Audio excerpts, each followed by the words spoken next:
Lucas, o médico amado, o pastor Ronaldo Jesus, hoje vamos então falar sobre esse importante servo de Deus. A Bíblia tem traz muito pouca informação a respeito dele. E a gente vai começar a discutir sobre isso aqui. Eu queria que vocês lessem comigo o textuário da lição. Diz, o quê? Saúda-vos e Demas. Essa citação é bastante interessante. Em primeiro lugar, o que eu queria dizer para vocês é que o livro de Lucas, o Evangelho de Lucas, ele não identifica o seu autor. Assim como no livro de Marcos, né, Lucas ele não era um dos 12 apóstolos, ele não pertenceu ao colégio apostólico. Porém, no entanto, ele foi o único, a gente pode dizer que ele é o único autor, né, de um livro da Bíblia que não era judeu. Marcos ele não era judeu. Na verdade, Lucas. Na verdade, diz que Lucas era natural de Antioquia, na Síria. E o nome dele, né, vem lá, alguns dizem que vem do latim, Lúcius, né, ou do grego Lucano. Mas, na verdade, o nome dele diz luminoso, né, a ideia do nome de Lucas. E a gente pode dizer que realmente era um iluminado, né? Hoje, quando você for jogar futebol, é aquele cara que estaria, né, apontando as mãos para cima, né? Um iluminado, aquele cara que recebeu de Deus uma incumbência e tratou isso fez com um desprendimento tão grande, uma habilidade tão grande que até hoje, né? Por isso que hoje aqui estamos nessa noite aqui para discutir sobre a produção dele, né? Com certeza, Lucas era um homem muito culto, com conhecimento não só de medicina, mas também de investigação histórica e escrita. Aliás, uma das coisas interessantes que a gente pode entender ou depreender de Lucas é que quando a gente começa a entender medicina, a medicina antigamente não era como nos dias de hoje. Na verdade, a medicina era um ramo da filosofia. Isso, de alguma maneira, pode explicar, né, a habilidade desse homem em escrever, né, a habilidade que ele tem em termos de escrita e de exposição de ideias. A Antioquia, na Síria, era um dos mais importantes centros da cultura helênica na Ásia Menor. Então, esse homem, com certeza, ele veio de uma escola fantástica em termos de conhecimento. Então, Lucas, provavelmente, né, alguns historiadores dizem que ele foi um gentio convertido, pelo menos ali nos 15 anos depois da morte do Senhor Jesus. Então, esse é um breve panorama, assim, desse homem de Deus. Bom, algumas coisas importantes a gente vai depreender desse estudo. Primeiro, para quem Lucas escreveu?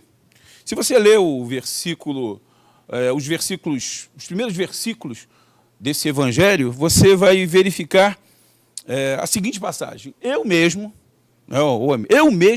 investiguei tudo cuidadosamente, desde o começo, e decidi escrever um relato ordenado, ó excelentíssimo Teófilo, para que tenhas a certeza de todas as coisas que te foram ensinadas.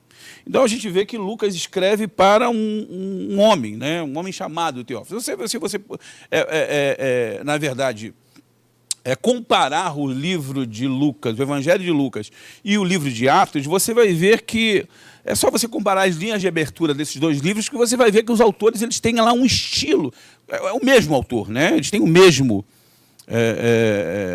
a mesma pegada, a mesma. E, na verdade, a própria destinação do livro, a Teófilo, já dá uma ideia de exatamente que é o mesmo autor que produz as duas obras. É como se fossem dois volumes de uma única obra.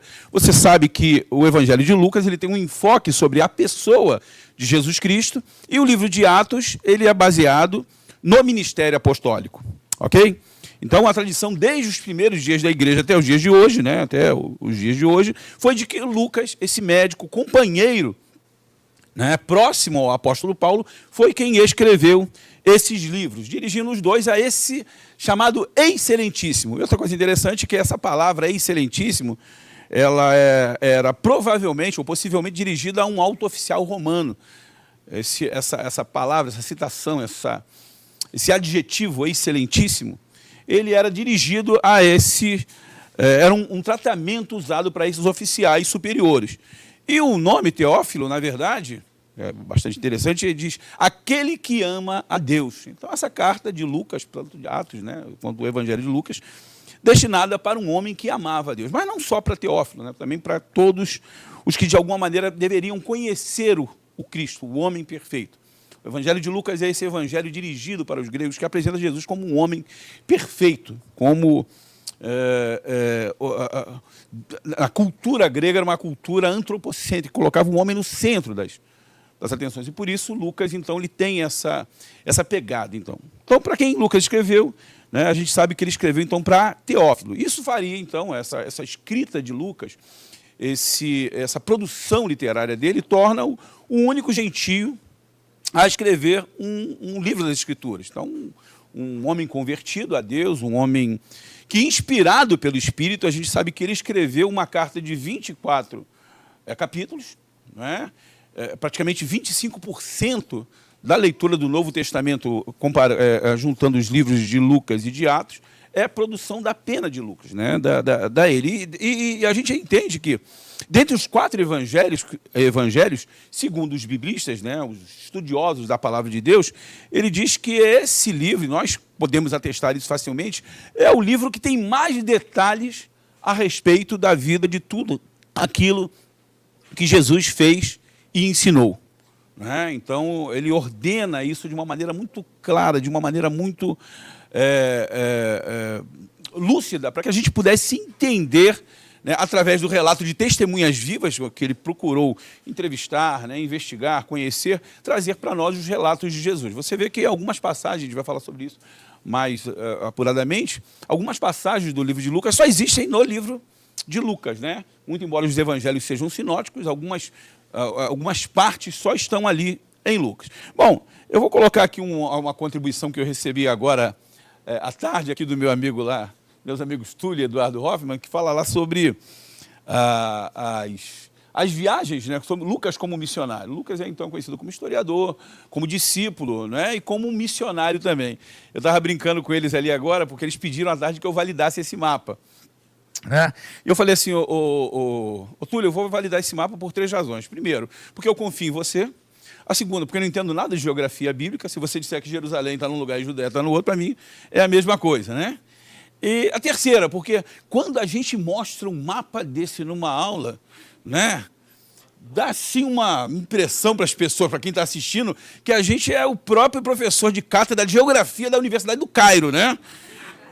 Então, eu vou deixar depois o mapa para apreciação dos amigos, dos irmãos. Ele narra as 4 viagens missionárias de Paulo, e essas viagens missionárias de Paulo tinham Lucas como o seu companheiro, como alguém que, próximo a ele, relata exatamente aquilo que está acontecendo. Pormenores, então, do livro de Atos, pormenores das viagens, são retratados pela pena de Lucas, porque ele é uma testemunha ocular do que está acontecendo. Ok? Então, depois os irmãos quiserem ver, exatamente aqui depois dá para ver com as linhas direitinho, eu verifiquei depois que eles me passaram, né, as viagens ali, de onde ele sai, o que ele vai fazer. Né? Na verdade, parece que a Bíblia nos dá o relato de que a primeira vez que Paulo se encontra com Lucas é numa cidade chamada Troade.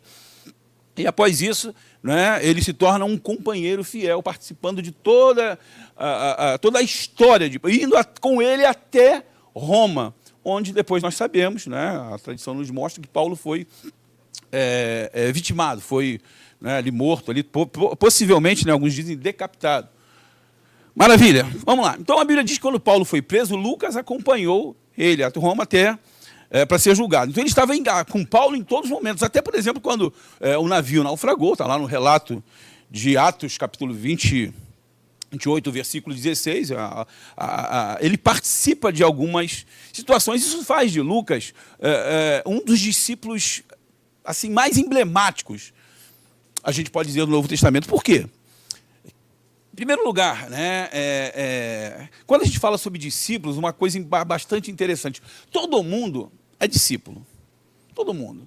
Mesmo, né, Paulo, Lucas, as pessoas que produziram isso, antes mesmo de serem apóstolos, eram discípulos. Antes mesmo, né, talvez o homem mais importante, aquela pessoa da prateleira de cima hoje da arqueologia, do conhecimento, da bibliologia, da teologia, de qualquer ramo de conhecimento teológico, é um discípulo. Né?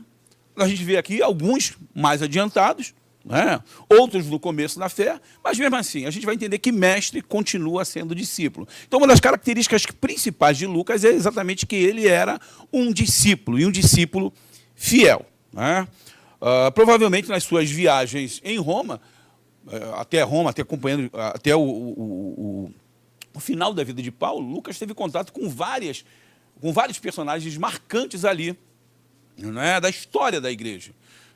Vários. Filipe, né, Ptolomeu, né, os pais da igreja, as pessoas que de alguma maneira começaram a igreja que nós conhecemos aí nos nossos dias. Então, Lucas provavelmente teve acesso a muitas pessoas que participaram do ministério de Jesus, que viram, né, as ações de Jesus, que ouviram os ensinamentos de Jesus. Então, ele recolhendo o depoimento dessas pessoas próximas, ele fez um relato, ele organizou a informação, toda essa informação, de uma maneira muito relevante, para criar para nós uma biografia que fosse completa, que fosse fiel, né? E essa biografia ficou conhecida para nós como o Evangelho de Lucas. Então, Lucas seguiu também depois o mesmo método para escrever Atos, né? Com uma diferença de que ele era não só um investigador, um pesquisador, mas ele era um personagem ali, muito embora ele omita, de alguma maneira, a sua ação.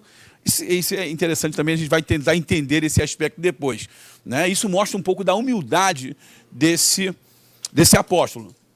Talvez, eu não sei, ou vocês, né? Mas se eu estivesse relatando algumas coisas pelas quais Paulo passou ali, né, durante a sua vida, né, como apóstolo do Senhor Jesus Cristo, né, como o último, vamos dizer, o apóstolo mais preeminente do Novo Testamento, eu talvez registrasse algumas. Não, quando eu estava com Paulo nesse momento aí, eu aconselhei, Paulo, não vai nessa não, é furado.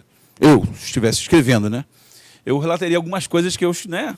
Então, eu e Paulo, ou então em algumas situações, Paulo e eu, né? Eu e Paulo e eu, estávamos nesse negócio, e quando de repente aconteceu isso, né? E eu falei assim, e depois Paulo falou assim, dessa maneira. Eu ia colocar algumas coisas, porque sabe qual é? As vaidades, um negócio engraçado, né? Você pode dizer que não tem, mas não sei. Pode acontecer. Mas, então, Atos é uma continuação do Evangelho de Lucas, que foi escrito antes. Então, ele documentou lá as origens da igreja, focando principalmente no ministério de Paulo, com quem ele tinha mais contato. Até aí está tudo bem. A pergunta é, quando esse livro foi escrito?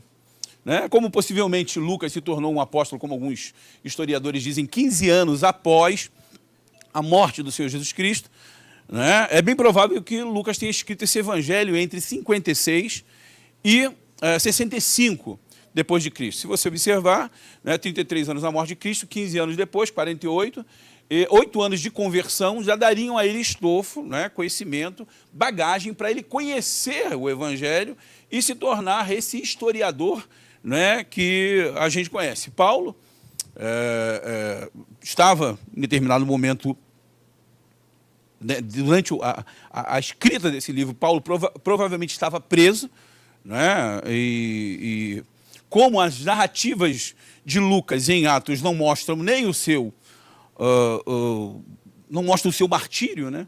O modo como ele termina os seus dias, provavelmente esses livros foram escritos antes desses acontecimentos. A tradição mostra que Paulo morre mais ou menos em 68 depois de Cristo, né? Não é professor de geografia ou de história? Geografia, na brincadeira, depois eu falei, cara, vou falar um negócio de geografia na frente de um professor de geografia, mas agora já foi, né? Agora já era. Depois o ato falha, eu fiquei aqui e falei, meu Deus, que besteira que eu falei, né? Então, Atos dos Apóstolos foi escrito depois do Evangelho, né, de Lucas, e segue de perto a vida de Paulo. Até aí está tudo bem, né? Mas não fala ali da sua morte. Então, se você verifica a narrativa do livro de Lucas, é bastante interessante que ele, em momento algum, Lucas diz ter visto os acontecimentos da vida de Jesus. Ele se coloca realmente como alguém que foi investigar e entender se as coisas eram exatamente daquela maneira. Agora, veja bem, gente, uma coisa interessantíssima. Lucas teve como mentor, simplesmente, o apóstolo Paulo, não é? Se você observar isso, né, é um detalhe muito significativo. Por quê? Antigamente, os judeus, né, antigamente não, ainda nos dias de hoje, um judeu, quando ele vai buscar uma espécie de orientador para o filho, optar por um mestre que vai, né, conduzir os seus filhos no caminho, né, natural da religião, os judeus eles optam sempre por escolher alguém, não pelo conhecimento, mas pela conduta moral. Isso é bastante interessante a gente entender. Então, o caráter vem antes do conhecimento. Então, a primeira reflexão que eu gostaria que a gente fizesse hoje aqui nessa noite é o seguinte: quem são os nossos mentores? Né? Quem é que, de alguma maneira, está, entre as fazendo a nossa cabeça? Quem é que, de alguma maneira, traz para nós uma espécie de referência em termos de conhecimento? Então, Lucas teve ali o melhor que poderia ter. Vamos continuar, então, aqui a estrutura do livro. Isso é bastante interessante. Na maior parte do relato de Lucas, os eventos aparecem ali em ordem cronológica. Né? E quase, alguns dizem 60%, outros, né, 50%, quase 60% das informações de Lucas só aparecem nesse evangelho. Por exemplo, tem 6 milagres que só existem, ou só estão relatados no livro de Lucas. Né? A primeira pesca milagrosa, está no capítulo 5 de Lucas, é um relato que só aparece nesse livro. Não existe, né, no livro de Marcos, no livro de Mateus. Um outro relato bastante interessante, muito pregado, né, muito conhecido pelo povo evangélico, é a ressurreição, né, do filho da viúva de Naim. Mas Lucas ainda fala da cura de uma mulher paralítica. E olha, prestem bem atenção nessa palavra, a cura de um hidrópico. Né? Essa própria palavra, de alguma maneira, já mostra, o Alexandre já concordou ali comigo, né? Já mostra, de alguma maneira, a pena de um escritor que tem um conhecimento diferente, né? Um conhecimento médico diferente. E ele mostra também, né, o Evangelho de Lucas, ele mostra a primeira cirurgia estética reparadora feita numa pessoa. Jesus cura, ou toca, ou coloca no lugar a orelha de Malco, ok? Então, beleza. Então, a gente dá para ver que essa visão de Lucas é de um médico falando de um médico. É de um médico falando do maior médico que já existiu. Amém? Né? Então, ele fala ainda, se a gente procurar aí essa estrutura do livro, a gente vai verificar isso assim. Tem lá a introdução, Lucas, do capítulo 1 ao versículo 4, quando ele diz, vem escrever a ti, ó excelente Teófilo, as coisas. Pode perguntar, por favor. Pergunta aqui. A maioria das parábolas também está tudo concentrado também no livro de Lucas. Na verdade, são 32 parábolas registradas no livro de Lucas, 19 são exclusivas de Lucas. Então, é um livro que tem muita informação mesmo. Mas, mais do que as parábolas, tem outros gêneros literários, como poesia, que só existem no livro de Lucas. Por exemplo, os cânticos de Maria, de Isabel, de Zacarias, só estão registrados nesse livro. Então, ele é um livro singular. Vamos aprofundar nessas questões aí. Então, você vê ali, nascimento de João Batista de Jesus, na infância de Jesus, o ministério de João Batista, todas essas coisas aqui são relatos que mostram de alguma maneira, ou ainda de uma maneira, vou voltar aqui, de uma maneira cronológica, deixa eu avançar, de uma maneira cronológica, perdi, mas tudo bem, era uma barra que estava aqui embaixo, que mostra que os relatos, na verdade, de Lucas, eles vão do ano 3, que antecede o nascimento do Senhor Jesus Cristo, até o ano 33. Então, ele cobre 36 anos de história no seu relato bíblico. Fantástico. Trabalho de historiador, trabalho de gente pesquisadora, gente que é crítica e que quer realmente conhecer a verdade. Maravilha? Bom, vamos lá. Então, os últimos dias de Jesus em Jerusalém, última ceia, prisão e morte de Jesus, ressurreição e ascensão de Jesus. Inclusive, Lucas é o único que fala sobre essa ascensão do Senhor Jesus. Então, ele é o primeiro, a gente vai dizer assim, que é o primeiro, ou talvez o maior, ou o único, grande historiador da Bíblia, né? Ele é um pesquisador. Ele foi pesquisar sobre a família e o nascimento de João Batista, sobre a família de Jesus, o nascimento de Jesus, sobre os primeiros dias de Jesus, a fuga para o Egito, Jesus no templo. Todos esses relatos só existem nesse livro, ok? Então, é um livro singular. Então, Lucas se escreveu esse livro pensando não somente no público judeu, no povo judeu, mas também, porque o povo judeu não conhecia o Antigo Testamento muito bem. Então, ele procurou explicar como Jesus veio para todo o mundo. Presta atenção que esse todo...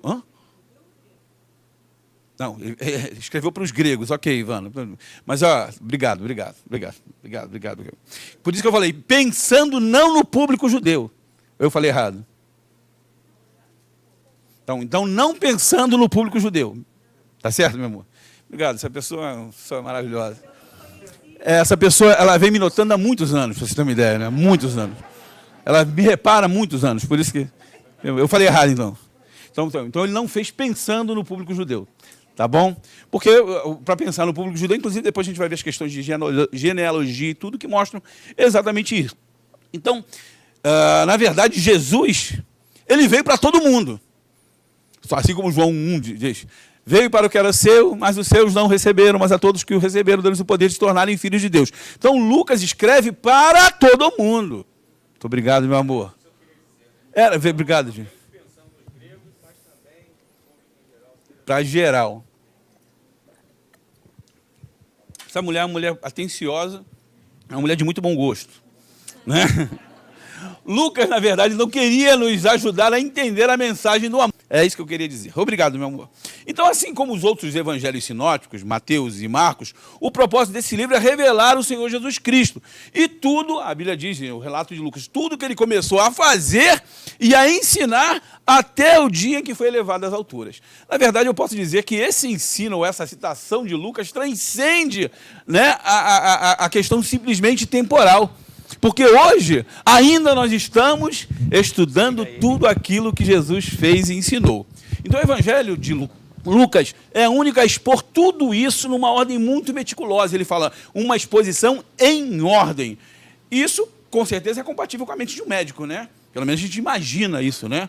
Alguém que tem um pensamento, uma capacidade, né, analítica, até mesmo pelos detalhes que ele impõe, que ele coloca nessa narrativa.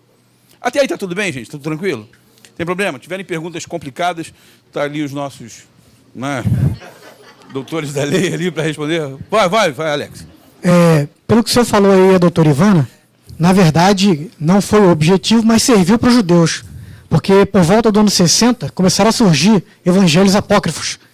E o trabalho de pesquisa dele tinha tanta credibilidade que refutou a maioria dos evangelhos que surgiram naquela época. Muito obrigado, Alex. Já acrescentou uma coisa para mim falar no domingo na ministração e tal, né? Alex também vai ministrar essa lição no domingo também, então se preparou. Gente, quando a gente vem falar aqui na Bereana é um negócio complicado, porque às vezes algumas pessoas que estão aqui estudaram previamente para poder dar a lição. Então, se você escorrega qualquer coisa, né, a pessoa vai lá e te chamar a atenção. Graças a Deus não é isso, né? É uma contribuição. Obrigado, Alex. É verdade, né? Então, esse relato historiográfico, biográfico, preciso do Senhor Jesus, ajuda a refutar as heresias que começaram a surgir ali no primeiro século. Então, os evangelhos sinóticos, que a gente está falando aqui, eles se referem a estruturas semelhantes de textos. Mateus, Marcos e Lucas têm essa ideia. Então, desses três, Marcos foi o primeiro escrito. A gente sabe que tem aqui mais ou menos aqui uma comparação. O pastor Samuel chegou a trazer isso aqui na semana passada. Eu estou aqui trazendo de novo as convergências que existem entre esses três livros sinóticos. Desses três, Marcos foi escrito primeiro e contém mais registros de milagres. Em comparação, Lucas é o mais completo, enquanto que Mateus é aquele mais doutrinário. Então, além de consultar o livro de Marcos, esse autor também procurou entrevistar pessoas, né, pessoas que estiveram com Jesus, testemunhas oculares, quem viu as coisas acontecendo. E ele foi consultar fontes e documentos históricos que já tinham sido produzidos a respeito lá do Rabi da Galileia. Então, Mateus, você sabe essa história, Mateus, ao escrever para os judeus, ok, irmão? Tentou apresentar Jesus como o rei que havia de vir. Os judeus esperavam o Messias. O pastor Samuel chegou a falar isso aqui com propriedade na semana que vem. Mas os Messias, eles queriam um Messias belicoso, um homem de guerra, um homem que viesse para libertá-los do jugo do Império Romano. Jesus veio de uma maneira diferente, né? Montado num jumentinho, rei da alma, do coração, né? Não virá, depois o negócio vai ficar esquisito, né? Ele diz em Apocalipse, e verão aquele a quem transpassar e lamentarão. Aí é outra parada, né? Aí Jesus vai vir, né? O negócio vai ficar estreito, né, mano? Não tem ultimate fight, não, mano. O negócio, o pau vai quebrar. Mas isso é para outra questão, né? Mas para provar que Deus, né? Que Jesus era o rei prometido por Deus, Mateus escreveu a sua carta começando pela genealogia de Jesus, a fim de mostrar aos seus contemporâneos, né, aos judeus daquela época, que a descendência de Jesus estava em conformidade com o que os profetas diziam. Jesus, ele era descendente de Davi. Maravilha.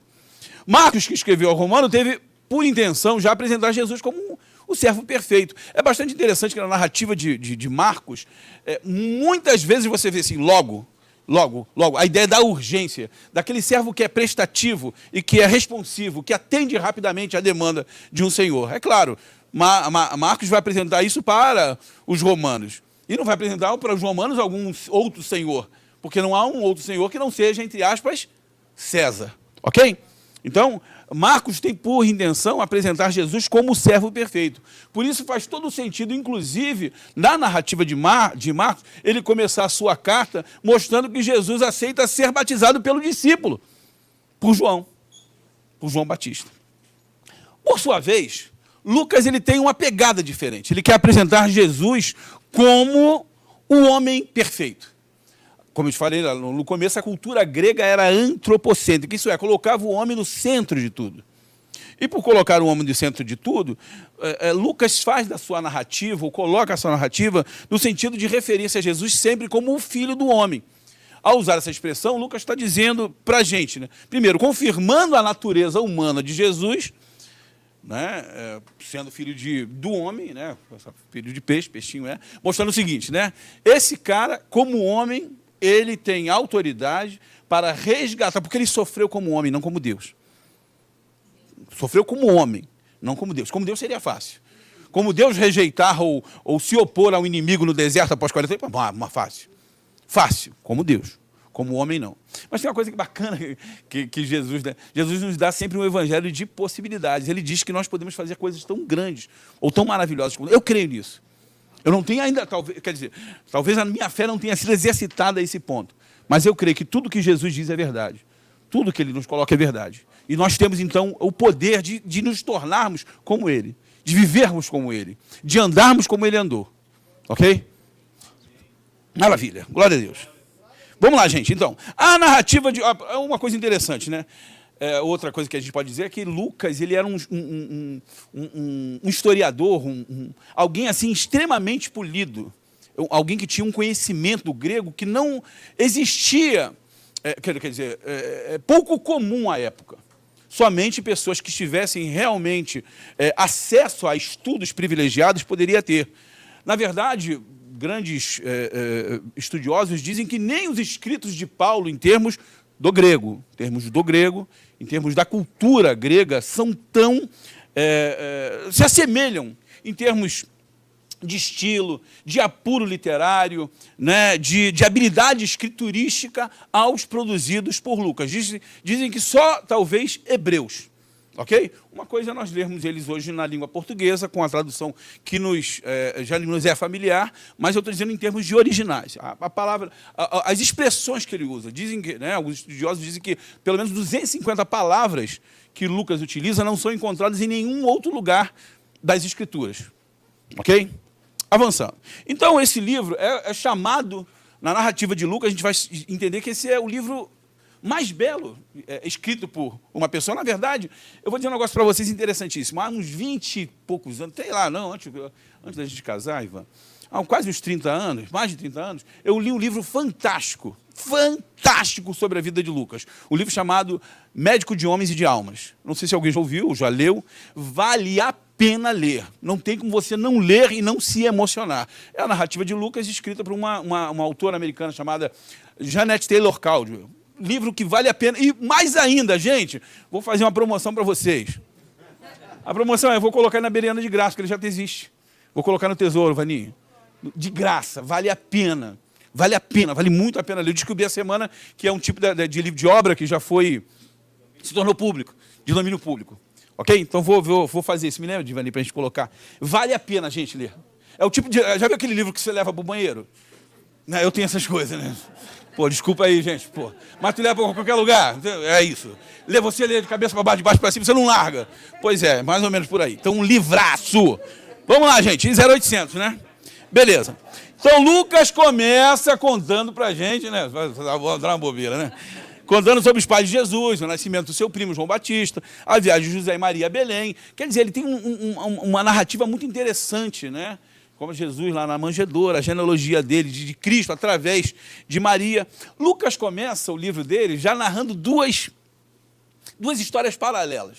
São dois casais totalmente diferentes que recebem duas promessas improváveis da parte de Deus. Um casal de idosos, né? Zacarias e Isabel, né? E um casal ainda não casado, José e Maria. E ambas as promessas, elas são cumpridas quando Jesus e João Batista nascem. João é o mensageiro profético que foi prometido lá na Torá, que foi prometido nos profetas.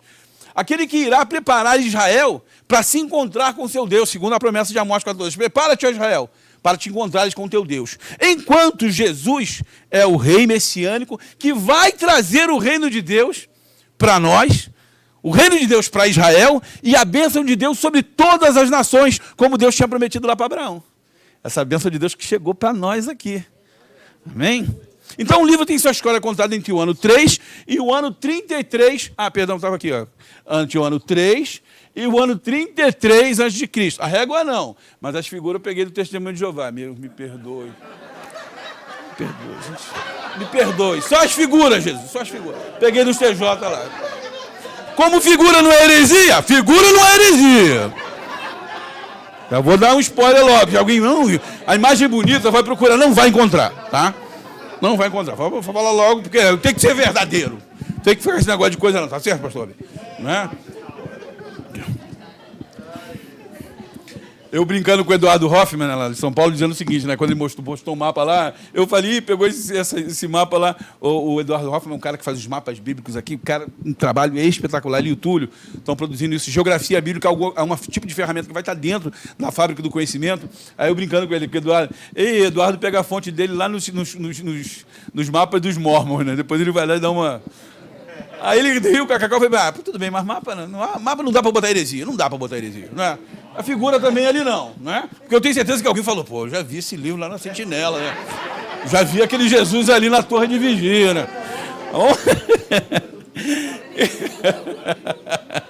Gente, olha só, você está vindo aqui pela Belém na primeira vez, aqui é um espaço também da gente, né, se divertir e tal, né? Meus amigos não estão me ajudando hoje, então, né? Meus amigos, geralmente, quando tem alguém que perturba a vida das pessoas aqui hoje, não estão. Então, ok, né? Então, o livro tem a história contada entre 3 e o 33. Então, nele, Lucas vai trazer de uma maneira incomum a genealogia, através de Jesus até Adão. E por que ele faz isso? Em primeiro lugar, ele coloca a genealogia através de Maria, mas ele explica. Né? A explicação de Lucas era que Jesus era filho de José. A Bíblia diz lá em Lucas 3, 23, como se cuidava. Né? Como se cuidava. Na verdade, eles viveram como um casal e José assumiu a paternidade do garoto. Né? Senão, né, o nego ia achar um negócio esquisito. Né?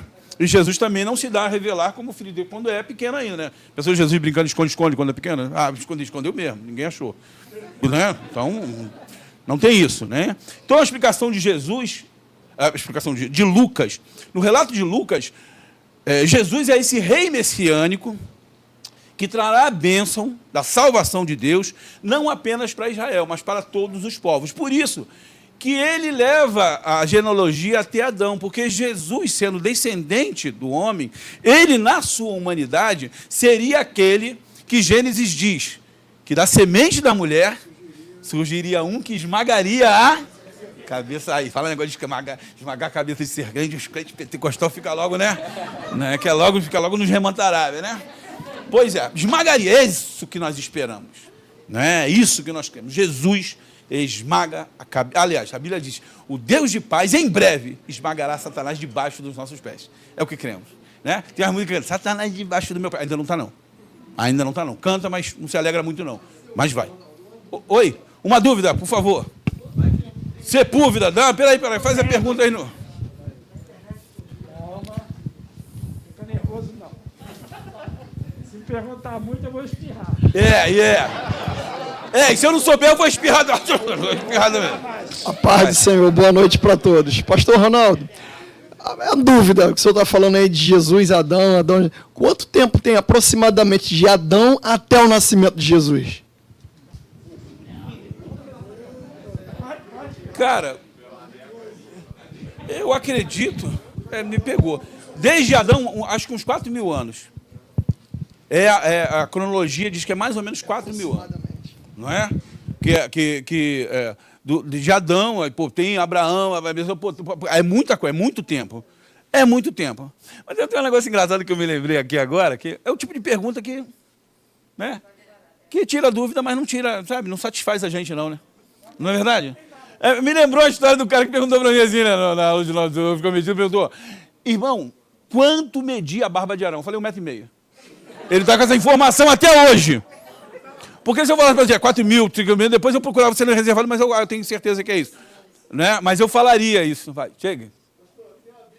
Espera aí, por favor, bota aqui. Esses caras ficam trazendo essas bíblias com esses negócios de recursos aí, só para deixar a gente numa situação ruim, né? Mas vamos lá, Jesus, me dá vitória aí, me ajuda. Será a máscara? E espirra nele, Sepulcro, essa pergunta foi difícil. Pode ser, pastor.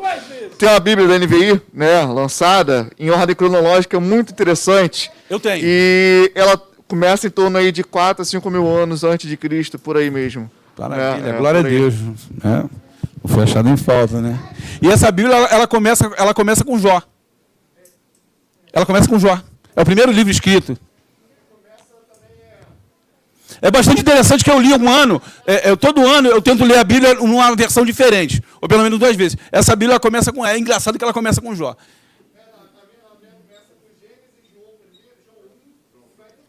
Ah, entendi, então é outra. Eu tenho uma Bíblia mesmo na ordem cronológica, na ordem como os livros foram escritos.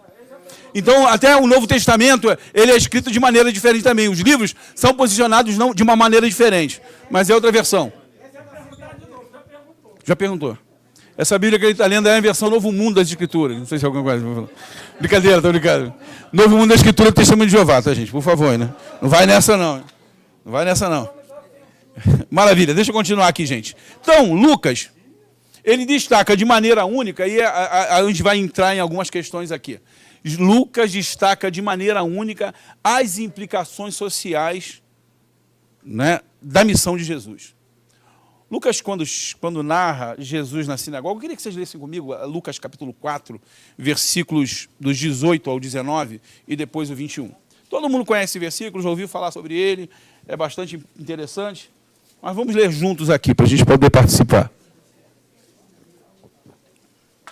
Lucas 4, versículos 18 e 19, Jesus chega na sinagoga, abre o livro, a Bíblia diz que todos os olhos da sinagoga estavam fitos nele. E ele começa falando o seguinte,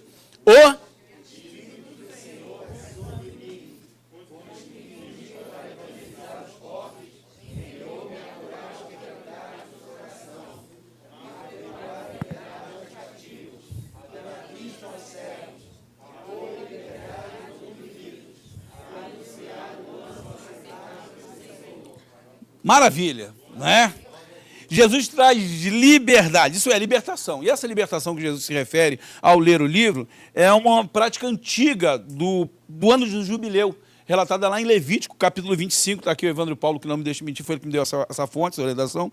Todos os escravos israelitas, eles foram libertados e as suas dívidas canceladas. Então, a terra que havia sido vendida para o pagamento de uma dívida foi devolvida às famílias. E tudo isso é uma representação simbólica da misericórdia de Deus. Na verdade, Jesus diz que o reino de Deus é para os pobres. É maravilha, fiquei feliz, né, porque eu me enquadrei nessa aí. Ele faz algumas exceções para o pastor Roberto, que é uma grana. E quando ele diz isso, negócio de pobre, ele não se refere simplesmente às condições socioeconômicas do povo. Essa pobreza relatada em Lucas, essa palavra, né, Lucas, quando ele fala sobre a vida do grande médico, ele enfatiza o ministério de Jesus, a misericórdia de Jesus, a compaixão de Jesus sobre gentios, samaritanos, pessoas de classe social inferior, os desprezados pela sociedade daquela época, como exemplo, a Samuel falou aqui, pessoas deficientes, idosos, mulheres, crianças, estrangeiros, cobradores de impostos, pecadores, pessoas de todos os grupos étnicos, todos aqueles que de alguma maneira fossem considerados marginalizados em Israel. Isso é fantástico. Quando a gente fala, por exemplo, que Jesus ele deu voz às mulheres, é só você verificar. No relato de Jesus é o que mais tem mulheres. Jesus ele fala de Isabel, ele fala de Maria, ele fala de Ana, ele fala da mulher que fica viúva e que perde um filho, ele fala de uma mulher pecadora, ele fala de mulheres que colaboraram com o ministério de Jesus, como Susana, Joana, né? Susana, mulher de Cusi, Joana, mulher do procurador de Herodes. Caraca! Jesus dá visibilidade às mulheres. Mas ele também fala da compaixão que Jesus sentia pelas pessoas que ele curava. Ele relata um grande número de pessoas que são alcançadas por essa misericórdia, por essa graça. Não é? Uma mulher doente está acamada, a sogra de Pedro. Ele fala sobre um leproso. Ele fala sobre um coletor de impostos.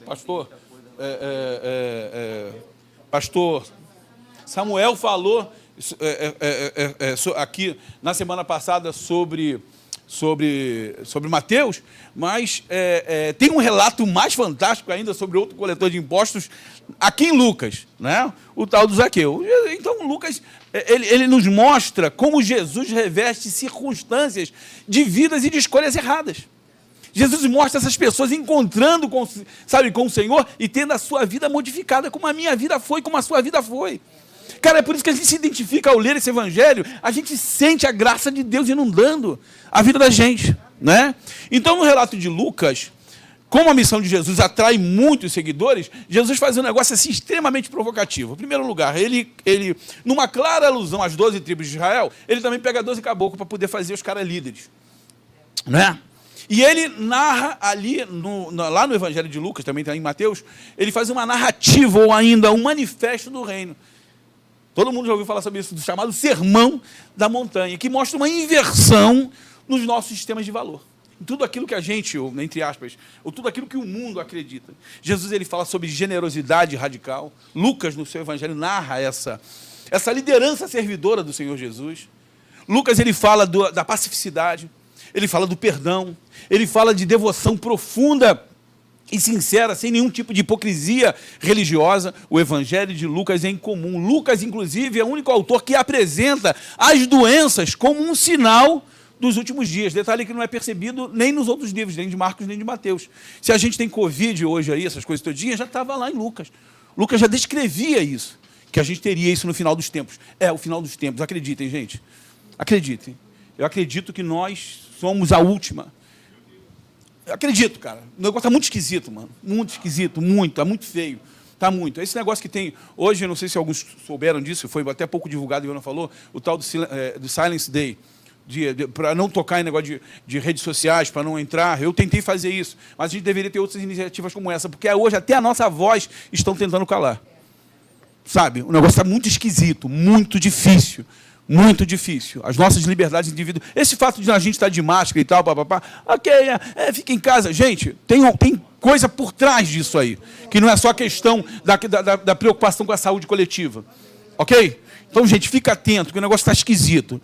Mas, volta aqui, Jesus é o único livro que também narra, como eu falei, a ascensão de Jesus aos céus. O ministério público de Jesus revela a perfeita compaixão dele através de narrativas que não existem em outros livros. Só no livro de Lucas que você encontra, por exemplo, a parábola do bom samaritano, não é?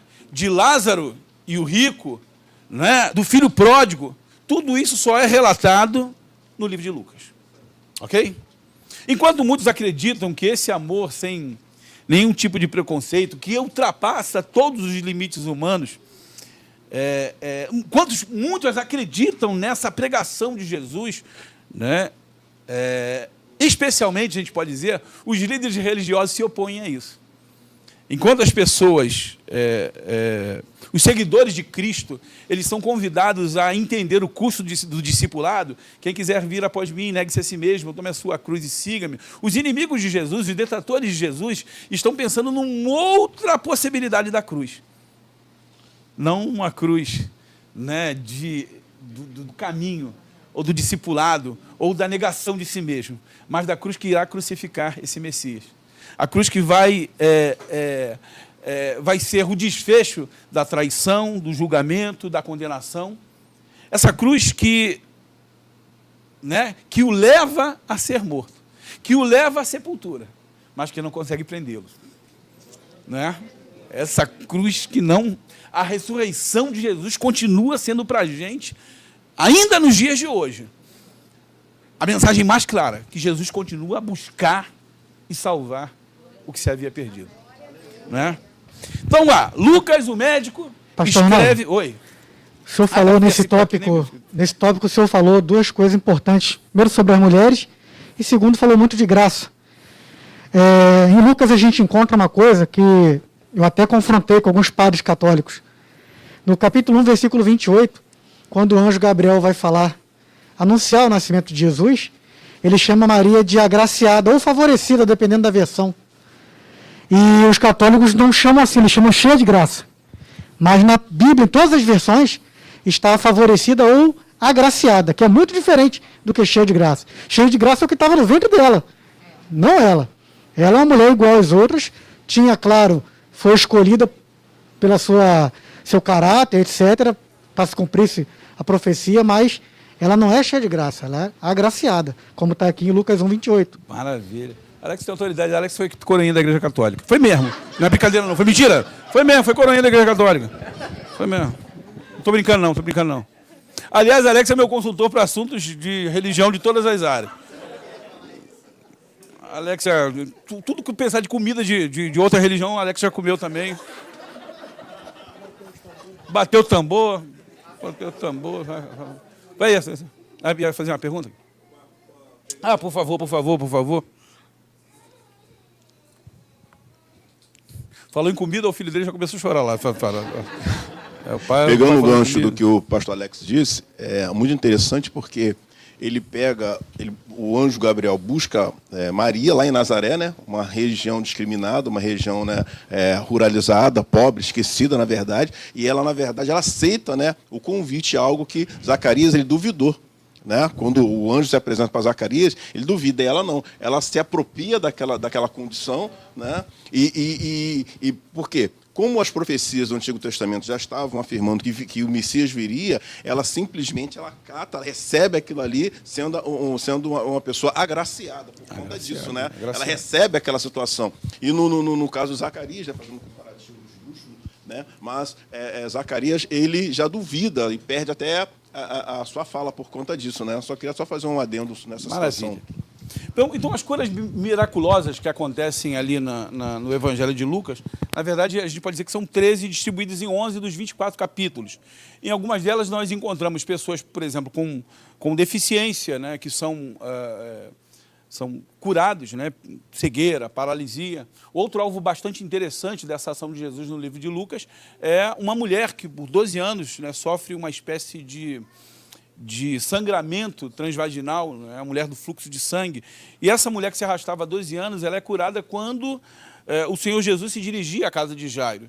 Na verdade, a própria linguagem médica de Lucas apresenta o relato da sogra de Pedro com febre. E essa febre lá no Antigo Testamento, há muitos anos atrás, antes da era do antibiótico, era algo que era quase que... a pessoa teve febre, meu irmão, vai morrer, vai ficar... Era um sinal muito grave, Então...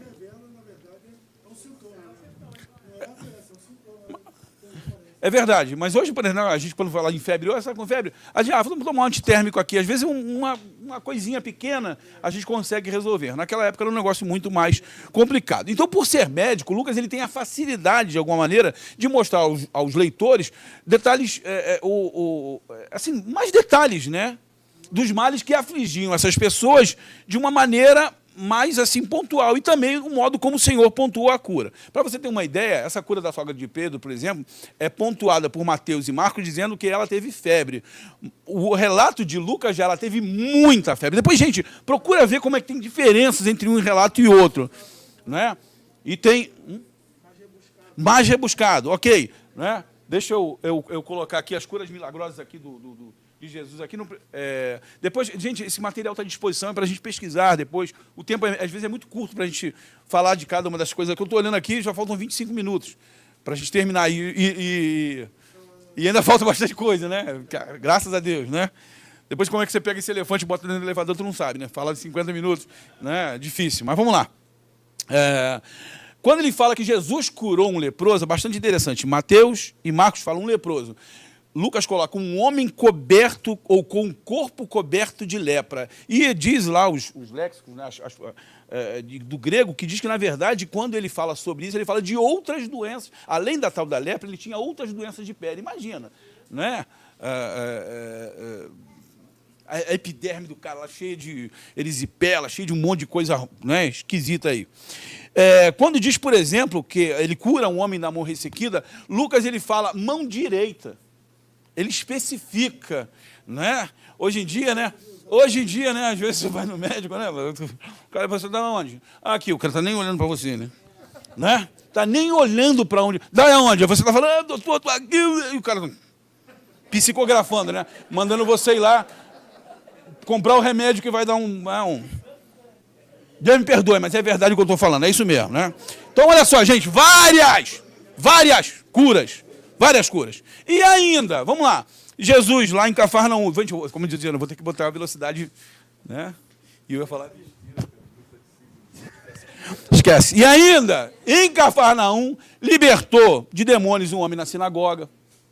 Além dessas curas todas aí, trouxe da morte o filho da viúva de Naim, ele libertou um endemoniado gadareno, ele trouxe da morte a filha de Jairo, ele libertou um homem que tinha um espírito maligno que causava nele mudez, que pode até ter colocado aqui também com uma cura. Então, Lucas é o evangelho do filho do homem, porque ele mostra para a gente um Jesus acessível, um Jesus solidário. Se você observar o relato do livro de Lucas, muitas das vezes ele mostra assim, e Jesus, movido de íntima compaixão. Que interessante, porque ele veio buscar e salvar. A obra principal de Jesus era o quê?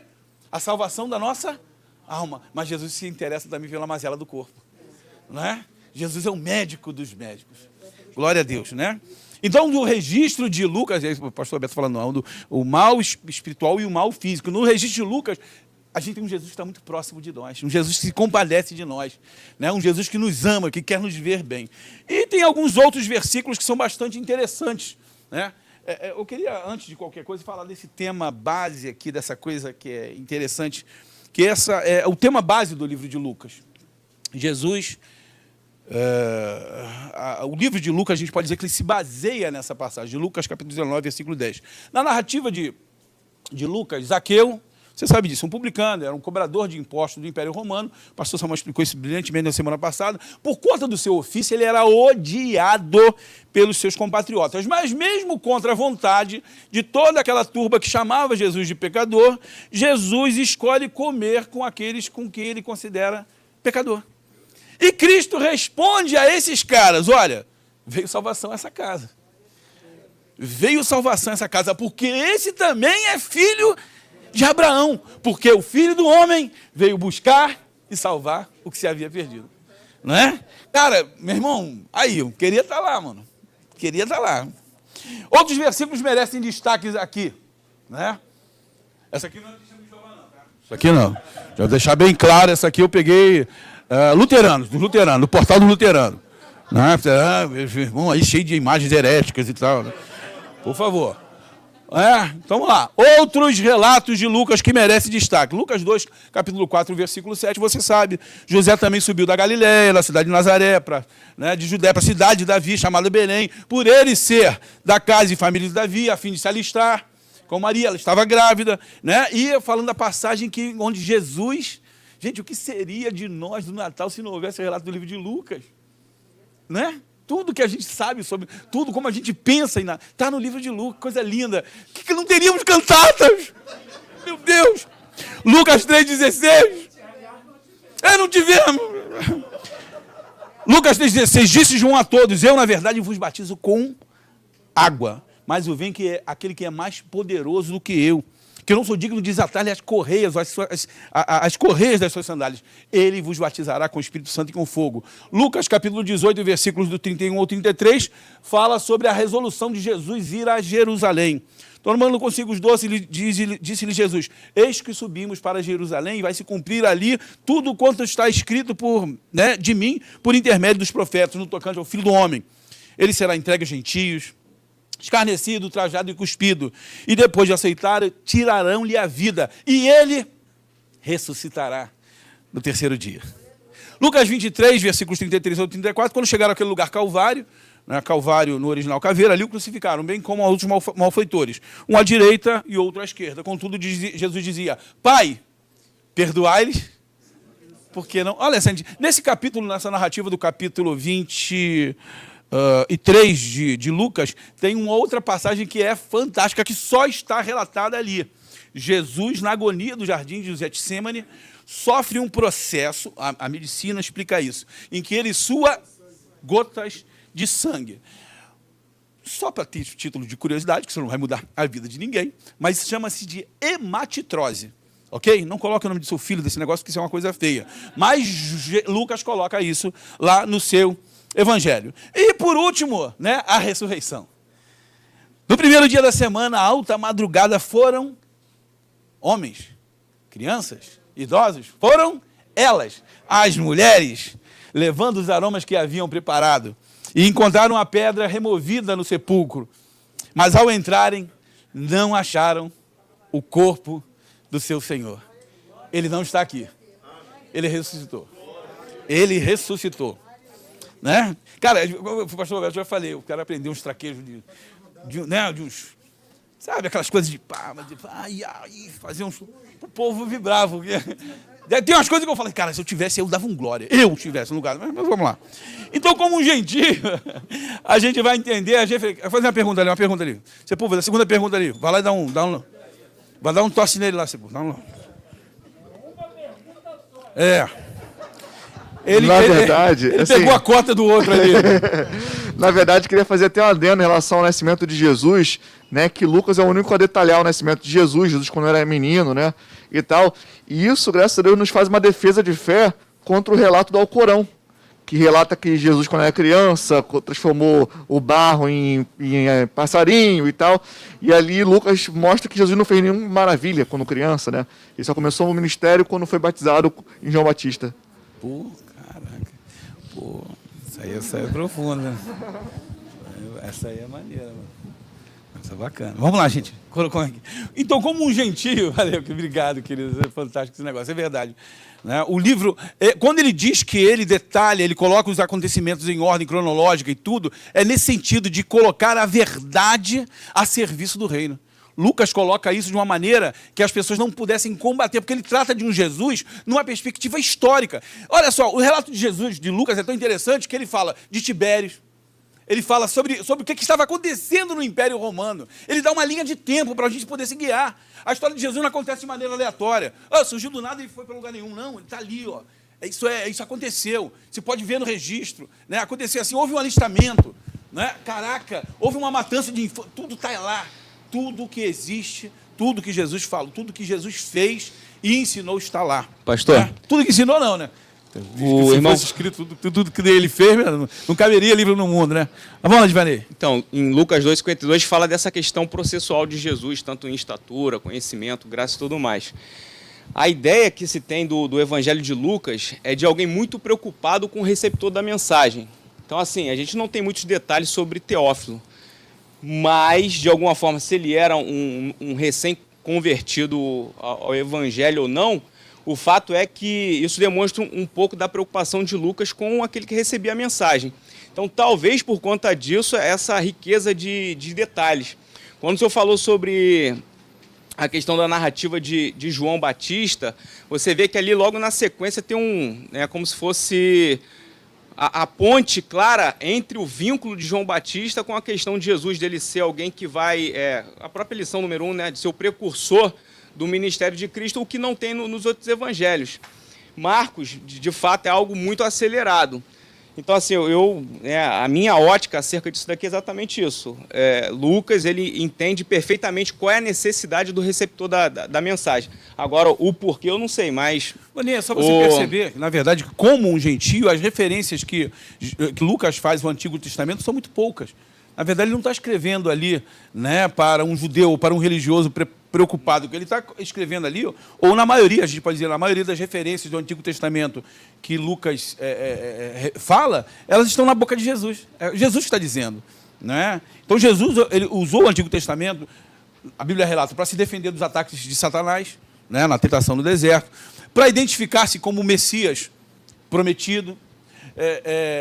Jesus ele usa lá o Antigo Testamento para lembrar aos fariseus a incapacidade que esses fariseus têm da necessidade que eles têm de um Salvador. Não é? Ele, quando está na sinagoga de Nazaré ele falando sobre isso, quando Jesus usa o conhecimento dele para confundir, por exemplo, os escribas e fariseus na questão do tributo a César, na questão da ressurreição dos saduceus, se acreditavam ou não, né, na ressurreição, quando ele fala do amor e da misericórdia de Deus através do bom samaritano. Então, o relato de Lucas é um relato interessado em falar para alguém, né, que precisa de entender o tamanho da graça, não é? Não simplesmente a questão do cumprimento profético, mas o tamanho da graça, aquilo que nos alcançou. Veja bem, gente, que a maioria de nós aqui, ou todos nós aqui, nós não encontramos a Cristo porque ele foi, para nós, né, ele simboliza o cumprimento de uma profecia. Nós encontramos a Cristo, ou Cristo nos encontrou, porque a graça nos alcançou enquanto pecadores. Né? Então é isso, a preocupação dele é falar para esse cara, né, que embora seja um alto oficial romano, era carente sabe, da misericórdia, do favor, do amor de Deus, como nós também. Um miserável pecador. É isso. Só para terminar, pastor, e o Sepúlveda também quer atrapalhar a aula. Essa ideia de Lucas aqui, na verdade, eu não sei, mas assim, acho que todo professor acaba se identificando com o Evangelho de Lucas pela maneira com que ele explica as coisas. E se a gente observar essa questão dos detalhes, ele dá um pouco da ideia de como nós, enquanto cristãos, devemos evangelizar as pessoas e ter a preocupação de fazer com que elas compreendam aquilo que para ela ainda é a questão do novo na fé. A pessoa ainda não tem aquela a codificação da mensagem, então você precisa dar detalhes. Então Lucas mostra muito isso, a preocupação com quem você evangeliza. Faninha, deixa eu te pedir um favor. Não dá spoiler na minha aula, não. Ah, não? Então vai ser. Tô brincando. Eu queria falar o seguinte, que o mais fantástico desse evangelho, Exatamente, vou chegar o lá. mais fantástico é ele pormenorizar, falar com tamanha fé daquilo que não viu. Ele não participou, ele não estava lá, mas quem lê, olha como se ele tivesse presente a tudo que Jesus fez. Isso Cara, é que é fé. isso é maravilhoso. Gente, 3 lições muito valiosas, que estamos chegando no final aqui, né? 3 coisas muito valiosas que Lucas nos traz. A primeira é, fama não é tudo. Olha que interessante, como eu disse para vocês, tem 3 versículos que falam sobre Lucas. 3 versículos. Né? A Bíblia não fala quase nada sobre ele. Então não há nenhuma citação do próprio Lucas do relato das obras que Lucas fez. Né? Apenas sabemos que, como médico, ele acompanhou Paulo em algumas das suas viagens. Mas, gente, o legado de Lucas, como o Sepúlveda está falando aqui, é impressionante. Lucas escreveu 2 livros, o Evangelho de Lucas e Atos dos Apóstolos. Ele não foi protagonista nenhum desses 2, né? Por quê? Talvez ele não pensou na sua própria fama. Lucas pensou no que seria útil para todos. Na verdade, Lucas deu a glória a Deus e Deus usou a vida de Lucas para abençoar todos nós através da leitura da Bíblia. Não é? Lucas nos ensinou... Oi, querido.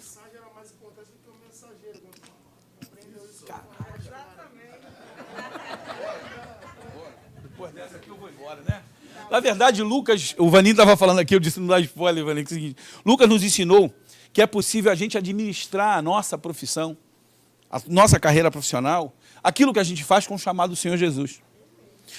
Seja qual for a sua profissão, querido. Seja lá o que você fizer na sua vida, Deus conta com você. Você é o missionário de Deus naquele lugar. Você é a voz para falar de Deus, para levar o amor de Deus. Você é bombeiro? Deus está lá contigo. Né? Você é professor? Deus vai estar lá contigo. Né? Você é psicólogo? Não interessa. Né? Aonde quer que você esteja, Deus conta com você para ser, né, o arauto dele, o mensageiro dele, o anunciador de boas novas, aonde você estiver. Então, Lucas ele não se preocupou em se tornar famoso, mas o legado dele continua vivo até hoje. Olha que interessante, né? Deus honra aqueles que, como Lucas, não procuram a sua própria glória. Né? mas aqueles que procuram fazer a vontade de Deus. A outra coisa bastante interessante que eu gostaria de falar, isso que eu quero falar para meus amigos aqui, é sobre a questão do valor da amizade. Não é? Lucas, em Filemão, versículo 24, Filemão tem um capítulo, versículo 24, diz, ele fala sobre os companheiros, fala os meus companheiros, e coloca Lucas dentro dessa relação. Companheiro, na palavra, como eu disse lá no léxico, na etimologia, pastor José não fez uma das 5 perguntas desafiadoras, está indo ali, né? Cooperador é aquele que leva o fardo, a palavra cooperador lá no original, lá, aquele que trabalha junto, aquele que combate lado a lado. Esse cooperador, a tradução pode ser aquele que está unido a você de todo o coração. Paulo fala a respeito disso. Paulo, sim, Paulo era famoso. Ele era um apóstolo que abria muitas igrejas, fazia muitos milagres, mas em certa ocasião, o que acontece com Paulo? Ele se encontrou preso e se encontrou sozinho, sem ninguém para apoiar a sua defesa no tribunal. Em 2 Timóteo, os capítulos de 1 e 2 Timóteo mostram algumas coisas bastante interessantes. Paulo fala de 6 pessoas que meteram o pé quando o negócio ficou esquisito. Não tiveram uma boa conduta com ele. Ele fala de um tal de Alexandre Latueiro que lhe fez muito mal. Paulo fala sobre Fígelo e Hermógenes, que estavam na Ásia e se apartaram dele. Depois ele fala de Himeneu e Fileto, que se desviaram da verdade. E por último ele fala de um cara chamado Demas, que o abandonou amando o presente século. Cara, na boa. Se você observar realmente a história de Paulo, era osso ficar perto dele. Lucas, o cara naufragou, Lucas estava lá com ele. Não é? Salteadores, estava lá. Algumas situações esquisitas, mas, sinceramente, você está acompanhando o ministério de alguém e essas coisas começam a degringolar. Pastor Roberto, você olha assim e fala, esse cara está esquisito, né, meu irmão? Eu não sei porque os caras foram embora, mas eu não vou querer dizer que ele também não tinha nenhum motivo. Né? De repente o cara fala, peraí, mano, Deus não está com esse cara, não. Está muito esquisito, né, mano? Você é perseguição, nudez, perigo, estado de tribulação. Meu irmão, eu vou fingir que eu sou gás e vou vazar, né, mano? Vou embora, né? Mas ele diz o seguinte, bacana, lá no final ele diz, 2 Timóteo, capítulo 4, versículo 11, só Lucas está comigo, né? Apenas, gente, isso é fantástico, apenas Lucas estava com ele. Lucas foi um verdadeiro amigo para Paulo. Gente, Ivana sabe disso, quando eu fiz 40 anos, eu comecei a pensar algumas coisas que eu acho que é uma reflexão que vale para a gente, para a vida. Eu comecei a pensar o seguinte, caraca, eu tenho que ter pelo menos 4 amigos. 4 amigos que estejam dispostos a largar tudo que estão fazendo a qualquer momento para ir no meu sepultamento. Por quê? Porque eu preciso de 4 para carregar o caixão. 4, pelo menos, 4. Eu tenho que ter pelo menos 4. Meu irmão, já pensou você morrer e não tem ninguém para segurar? É um negócio sério. Bom, você vai ser bravo. Primeiro vai ter que arrumar um caixão para você. Depois você vai cuidando de fazer amigo, mano, que para tu é 8. Mas vamos lá. Gente, eu estava pensando isso. A grandeza de uma pessoa... Eu já falei isso em alguns sepultamentos. A grandeza de uma pessoa reside na quantidade de pessoas que estão dispostas a abandonar qualquer coisa para estar ali, para prestar uma última homenagem àquela pessoa. Porque eu já falei para vocês, eu fico emocionado com Sessão da Tarde, né, com Simpson. Mas é isso, né? Não, a gente não sabe o que Lucas fez, mas sabemos o que ele não fez. Ele não abandonou Paulo. Ele esteve ali até o final. Na maior hora de necessidade, Paulo olha para o lado e só encontra uma pessoa. Não havia mais ninguém, mas Lucas estava lá. Lucas estava presente lá para apoiar Paulo. Ele estava presente lá na hora da necessidade. E estar presente na hora que seu amigo precisa faz uma diferença muito grande na vida. E aí, gente, o que a gente pode pensar nisso aqui? Deus sempre coloca perto de nós um Lucas. Esse Lucas pode ser a sua esposa, esse Lucas pode ser o seu marido, pode ser um filho seu, pode ser um amigo. Gente, acredite, ande na retidão, ande na verdade. Sempre Deus vai colocar do lado de você alguém para escutar você, para ouvir você, para ser solidário a você e ainda para torcer por você. Para torcer por você. Estou torcendo por vocês. Estou torcendo. Torçam por mim também. E, se possível, depositem o dinheiro da minha conta. Vamos lá. Quem procura... brincadeira, essa parte de brincadeira. Quem procura a verdade encontra. Terminando. Para escrever seus relatos sobre a vida de Jesus, né, e o início da igreja, Lucas investigou tudo. Ele foi lá cuidadosamente. A Bíblia usa uma expressão, Evandro, acuradamente. Né? Ele queria que Teófilo e todos que lessem seus livros tivessem uma base sólida, como falou, para acreditar em Jesus. Não é? Lucas procurou a verdade e o resultado da sua procura, o resultado daquilo que ele encontrou foi o relato mais detalhado da vida do Senhor Jesus, que confirma para nós que ele é realmente o Salvador, que ele é aquele que havia de vir. Gente, a nossa fé ela não precisa ser cega. Isso é bastante interessante. A Bíblia diz que nós devemos analisar todas as coisas e reter aquilo que é bom. Investigar naquilo que nós acreditamos não é erro nenhum. A Bíblia diz lá, por isso que é uma escola bereana. Né? Os de Bereia eram mais nobres, porque iam ver se aquilo realmente era assim. Então, para confirmar se isso é certo, se isso é bom, a gente tem que ler mesmo. Se cremos que Deus, né, ele tem a resposta, isso não é em nenhum momento falta de fé. Pelo contrário, isso só fortalece a nossa fé. Deus revela a verdade a quem procura. Né? E quem é a verdade? Jesus Cristo é a verdade. Né? Então, gente, concluindo, né? Graças a Deus, no tempo certo. Né? Lucas, o médico, né, o missionário, o historiador, o discípulo, ele nos dá um retrato muito lindo, um retrato assim, muito belo, com pinturas muito, muito fortes, de um Cristo misericordioso, compassivo, um Cristo que, ao contrário do que a gente, às vezes, esposa, às vezes a gente fala, assim, eu me sinto muito incomodado. Jesus não se sentia incomodado quando estava perto de pessoas. Né? A gente, às vezes, usa essa expressão para dizer que determinadas coisas nos trazem, né, indignação. Mas Jesus não se sentia incomodado com os pobres necessitados. Na verdade, os pobres necessitados eram o foco principal do ministério dele. Tudo aponta, né, para que Jesus viesse num tempo, a Bíblia diz, Gálatas 4:4, mas vindo a plenitude dos tempos, Deus enviou o seu Filho, nascido de mulher, nascido sob a lei, a fim de resgatar aqueles que estavam sob a maldição, a fim de que recebessem a adoção de filhos, nós, né? Jesus veio num momento em que a sociedade lá de Israel era uma sociedade muito consciente lá das suas classes sociais. E os fracos, os pobres, né, os necessitados, eles eram literalmente impotentes para, de alguma maneira, mudar a sorte da vida deles. Não tinha nenhum tipo de programa de sabe? Não tinha nenhuma renda básica, não tinha nenhuma, sabe? Minha casa, minha vida. Não tinha nada disso, não. Essas pessoas, nessa época, eles estavam abertas a ouvir a mensagem: a vós, outros, está próximo, a vós, outros, é chegado o reino de Deus.